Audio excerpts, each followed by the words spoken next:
who knows what is right and what is wrong? That's a concept that was introduced to me from this magazine right here, Men's Health, in the May 2021 magazine. So I was reading through it. There's an article in here where Rob McElhaney is interviewing Ryan Reynolds, and they're talking about, as men age 44, and I'm 40, how as you get older, you come to the realization that sometimes you just can't know the right thing versus the wrong thing. Now, to be clear, I'm not talking necessarily morally right or wrong. I mean, for me, I would fall back on the Bible as my foundation of trying to determine what's morally right, morally wrong. But what I'm learning in life is, for me, most of my decisions aren't about what's morally right or wrong. It's about what's the best decision. What's the wise thing to do here when I'm at a fork in the road? I have to choose a side. How do I make that decision? How can I know? And the answer is usually we can't. We go off of our own life experience, but ultimately what we think is right may not end up being the right decision for us. So in the magazine, in the article, they are saying, yeah, there's this old Chinese proverb that says, who knows what is right and what is wrong? And I thought they were joking, but then I looked it up. Now it's a real thing. It talks about this old Chinese farmer who entered his horse in this contest at the fair or whatever. He wins the prize. Yay! The next day he wakes up, someone stole the horse because it's now a prized horse. And the story goes on and on. Every time it seems something good happens, then something bad happens, and then good and bad, and vice versa. So you never really know what is good. I mean, I would say even the Bible teaches that when things happen to us that are not good, that are to test us, they often make us stronger. That's part of the human experience, I would even say.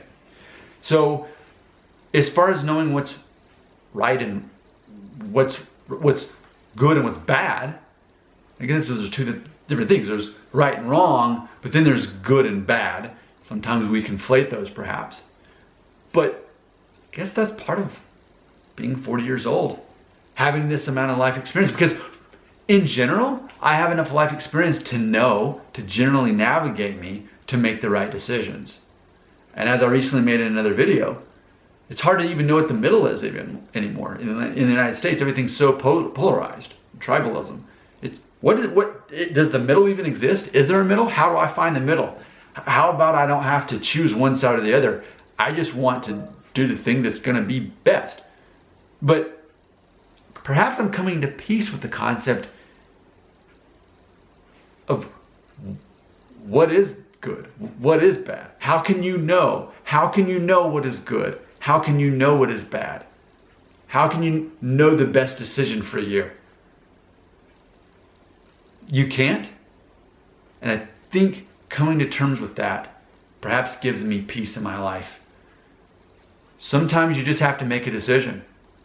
When I married my wife 13 years ago, I made a decision. Yes, there was love involved and emotions and all of these things, but I made a decision. And 13 years later, we're happily married. Sometimes you just have to make a decision. And maybe it's beyond emotions.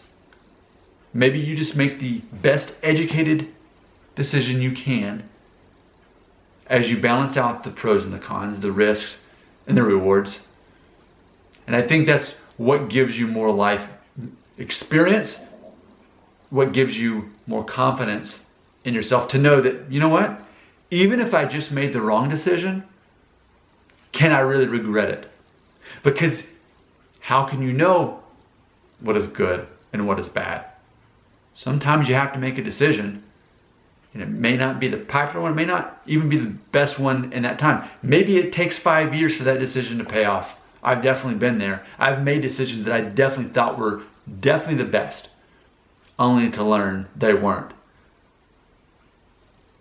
That's where I'm at. What do you believe? Comments go right here.